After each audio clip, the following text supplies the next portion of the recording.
The morning sun cast long shadows across Westbrook Zoo as head keeper Thomas made his rounds. He paused at the elephant enclosure, checking his watch, 7:15 a.m. Right on schedule, the tears began to fall.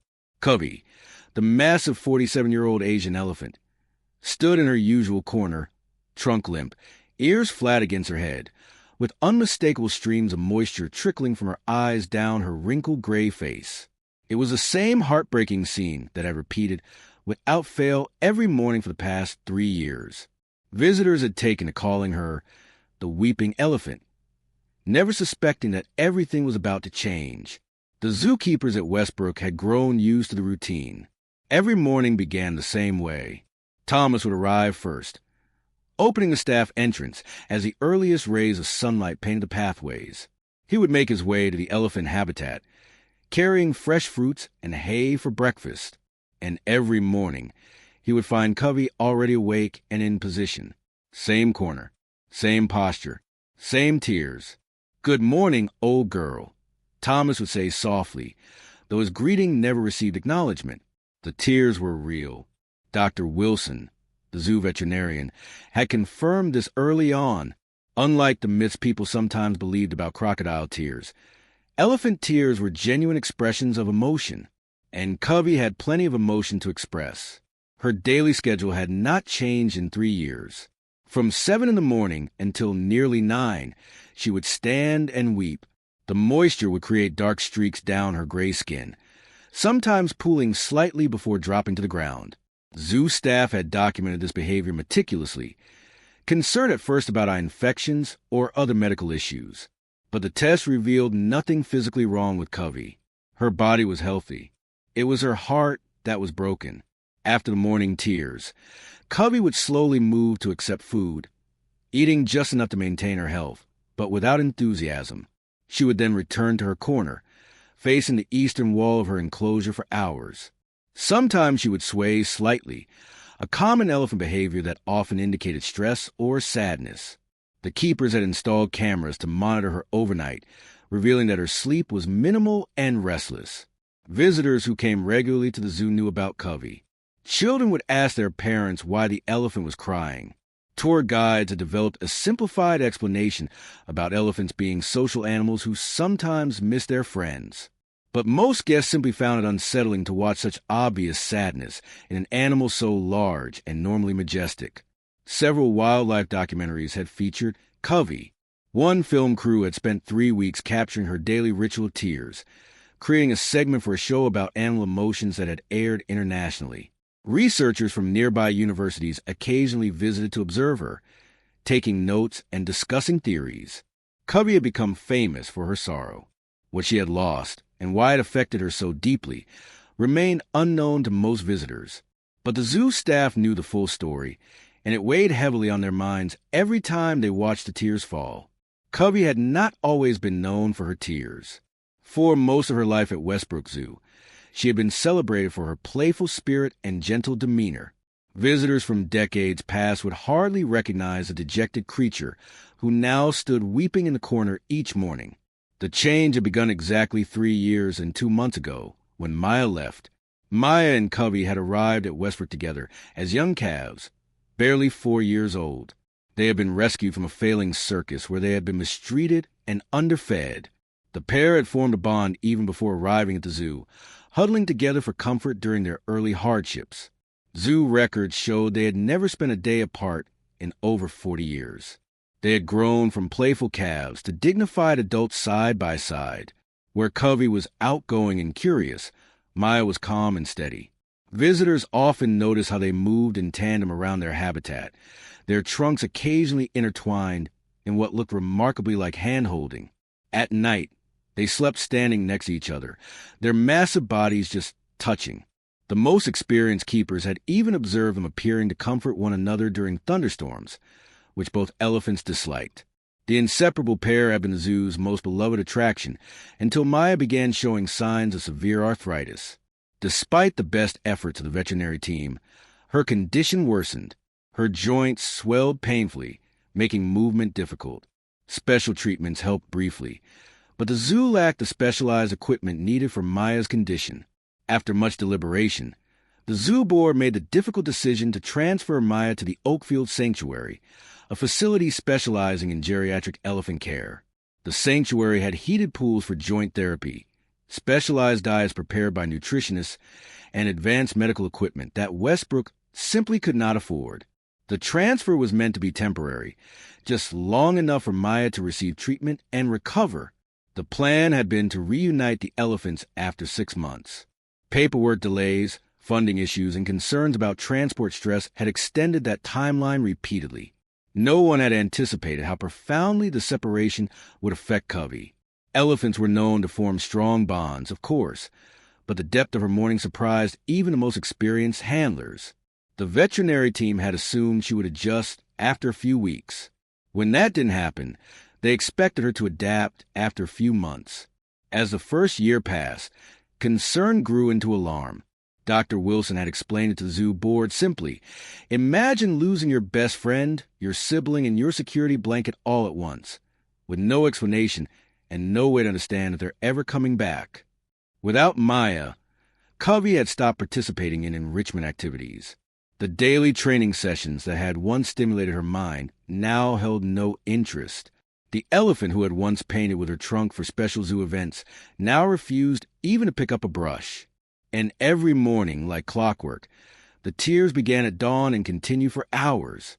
What had started as a medical necessity for Maya had become an emotional crisis for Covey, one that worsened with each passing day. The zoo staff tried everything they could imagine to ease Covey's sorrow. Thomas brought in special treats from local farms. Fresh watermelons, her previous favorite, were offered each afternoon. Bundles of bamboo, mangoes flown in from Florida, and even specially made elephant cookies with honey centers sat untouched or were consumed without enthusiasm. The enrichment team constructed new toys designed to stimulate her massive brain. They installed a series of puzzle feeders that would normally keep an elephant engaged for hours. Covey ignored them completely. A special scratching post embedded with bristles and scented oils stood in use in the corner of her enclosure. The motion-activated musical instruments that had once delighted her collected dust and cobwebs. A consultant from the National Elephant Conservation Center suggested introducing new sounds and scents to distract Covey from her grief. The audio system in her enclosure played recordings of African savannas and rainforests. Branches from exotic plants were scattered throughout her habitat. None of it made any difference to the weeping elephant. Perhaps most telling was the attempt to introduce Covey to another elephant. Westbrook arranged a temporary visit from Sita, a friendly female from a neighboring zoo. The two elephants acknowledged each other briefly with raised trunks, but Covey soon returned to her corner. She allowed Sita to share her space, but formed no connection. After 2 weeks, Sita returned to her home zoo, and Covey continued her ritual of mourning tears. The most concerning development was the toll the grief was taking on her physical health. Covey had lost nearly 800 pounds, a dangerous amount even for an elephant weighing over 8,000 pounds. Her skin had lost its healthy luster. Blood tests showed elevated stress hormones, and her immune system appeared compromised. Dr. Wilson documented the decline in weekly reports. Subject continues to show signs of depression and emotional distress. One report noted minimal food intake, reduced water consumption, and nearly absent social behaviors. Recommend continued monitoring and consideration of more drastic intervention. The most worrying change came during the 3rd year of separation. Covey began refusing food for days at a time. Her eyes, once bright and alert, now appeared dull and unfocused. The daily tears continued, but she seemed to be retreating further into herself with each passing week. During a particularly difficult period when Covey refused food for 5 consecutive days, Dr. Wilson called an emergency meeting with the zoo director. Medical charts and behavioral logs spread across the conference table told the story clearly. The grief was killing her slowly but surely. The elephant's broken heart was not merely a poetic description. It had become a medical emergency requiring immediate action. Zoo director Ellen Martinez sat alone in her office long after the other administrators had gone home. The latest medical report on Covey lay open on her desk, the numbers and clinical terminology painting a grim picture. 3 years of grief had taken a toll that could no longer be ignored. The elephant was slowly fading away before their eyes. Martinez picked up her phone and made a call she had been avoiding for months. It was to Dr. James Norton, the head veterinarian at Oakfield Sanctuary, where Maya now lived. Their conversation lasted nearly an hour, with long pauses and occasional sighs. When Martinez finally hung up, her decision was made.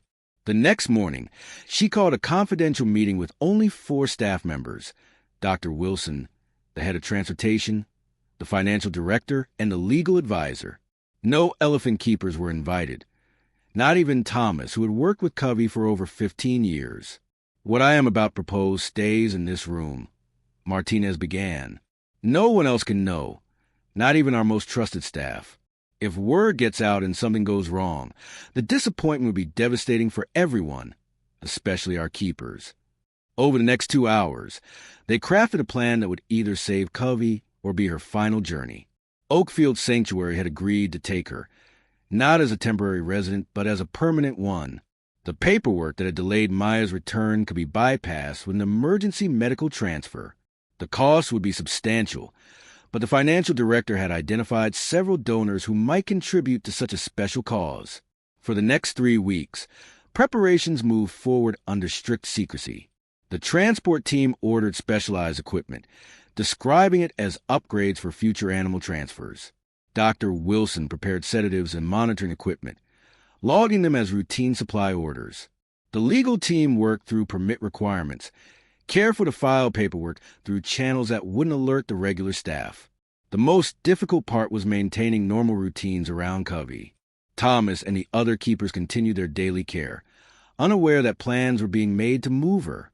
Martinez found herself avoiding the elephant habitat, unable to face the keepers while keeping such a significant secret. What no one told the transportation team, what even Martinez herself didn't fully acknowledge, was the real purpose of the transfer. This wasn't just a medical necessity or a facility upgrade for Covey. It was something far more important, something that, if successful, might just end the years of tears in a way no one, especially Covey, could possibly expect. The loading process began before dawn. Thomas arrived to find Director Martinez and 3 unfamiliar men in transportation uniforms waiting at the elephant enclosure. The specialized transport crate stood ready, its steel frame reinforced for the journey ahead. "Thomas, we need to move Covey immediately," Martinez explained, handing him transfer documents. "Her condition requires specialized care we cannot provide here." Confusion and hurt crossed the keeper's face, but his concern for Covey overrode his personal feelings. With gentle words and patient coaxing, he led the reluctant elephant into the transport crate. Covey entered hesitantly, her trunk reaching back toward her familiar enclosure as the door closed behind her. The journey began in the gray light of early morning. Inside the climate-controlled transport, Covey swayed with the motion of the vehicle. The familiar smells of her zoo home faded with each passing mile. Through small ventilation openings, new scents reached her sensitive trunk: pine forests, mountain streams, farmland. Each new smell caused her ears to flick forward momentarily before returning to their drooped position. Dr. Wilson monitored her vital signs throughout the journey. Every 2 hours, the convoy stopped to offer water and check Covey's condition. The elephant accepted water but refused food, her eyes showing confusion she couldn't express. The familiar routines of zoo life had vanished, replaced by the rumble of engines and the strange voices of the transport team. The journey stretched through the day and into evening. As darkness fell, the transport vehicles turned onto a long gravel road lined with tall trees. The air changed again, carrying the sense of water, hay, and something else Covey couldn't identify. When the transport finally stopped, Covey had been traveling for 14 hours. The team worked quickly to position the crate alongside an unfamiliar building.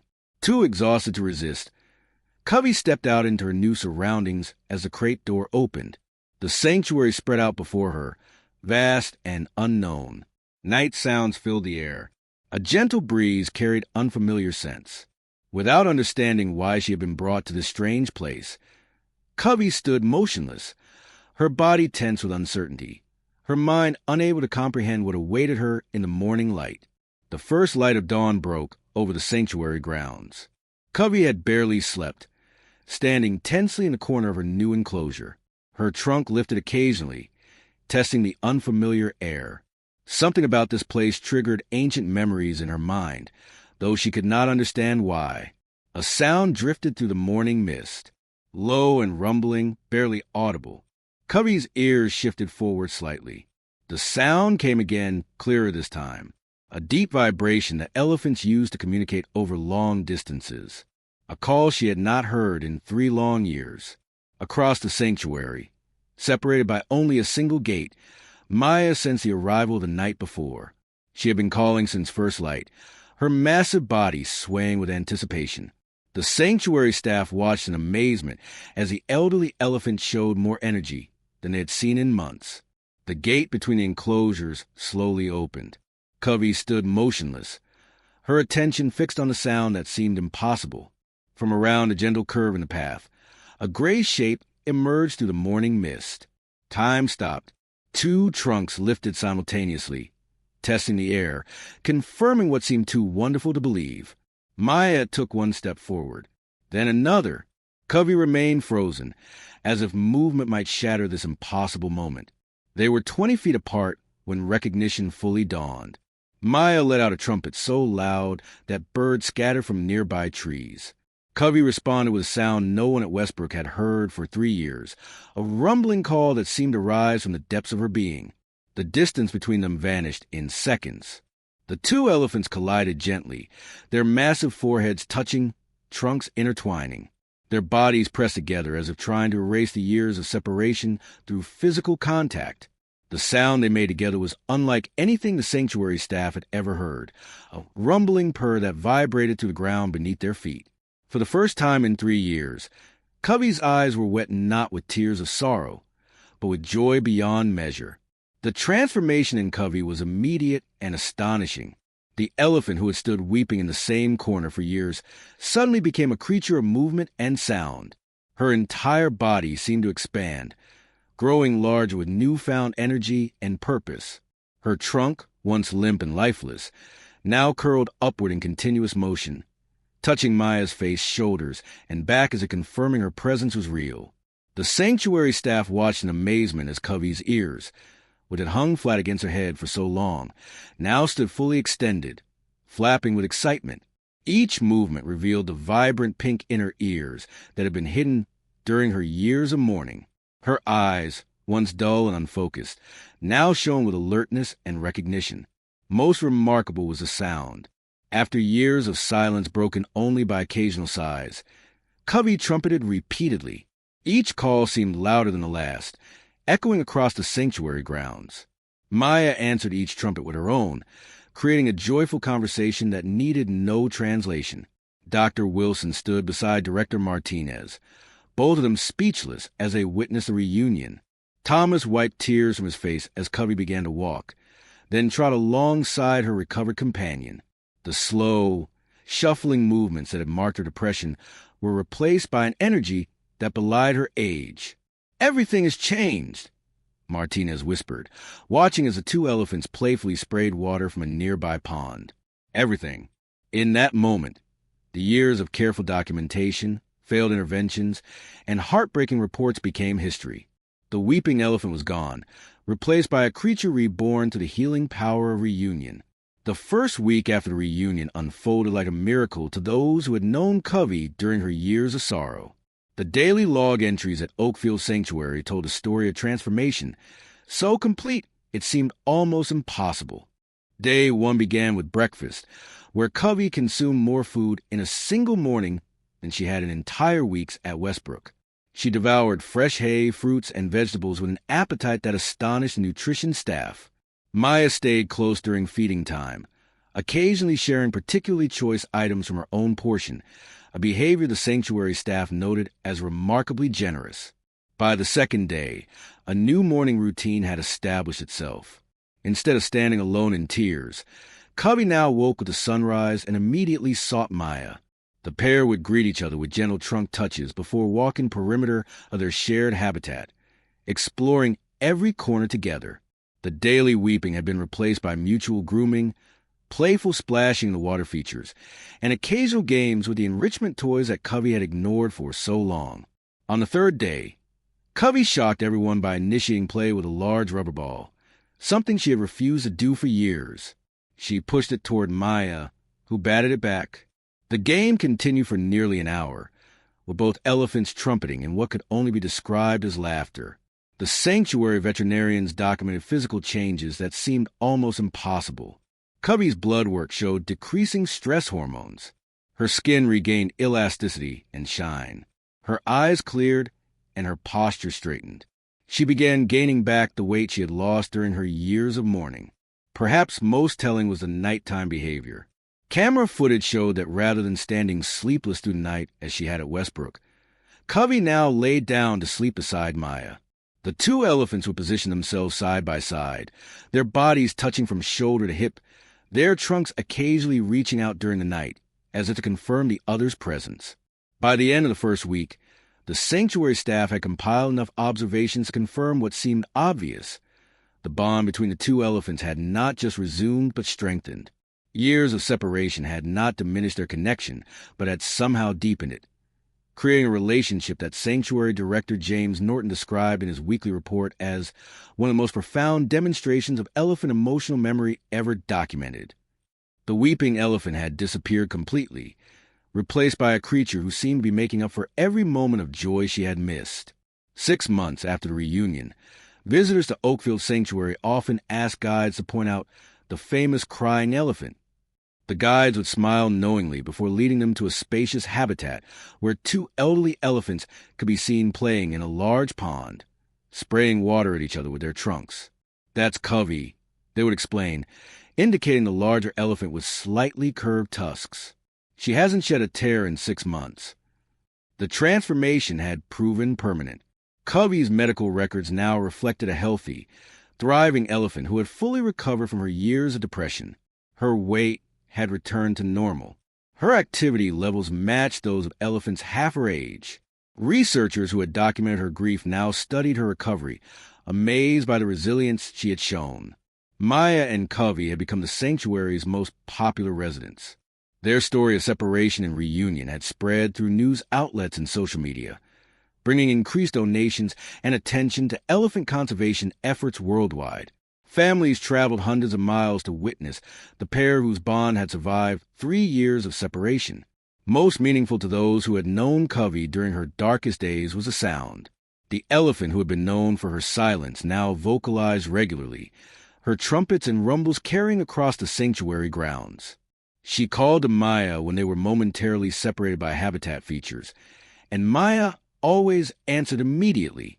Thomas, who visited monthly, often found himself watching Covey with tears in his eyes, but they were tears of joy. The message of her story was clear. Some bonds transcend time, distance, and even comprehension. Some connections remain unbroken despite everything that tries to sever them. Where the weeping elephant had once stood alone in her sorrow, two friends now moved through their days together. Each step and sound a testament to love that had proven stronger than separation. If you've been moved by Covey and Maya's extraordinary journey of friendship and reunion, please consider subscribing to our channel for more heartwarming animal stories that celebrate the deep emotional lives of creatures great and small. Your support helps us continue sharing these powerful tales of hope, connection, and the unbreakable bonds that exist throughout the animal kingdom.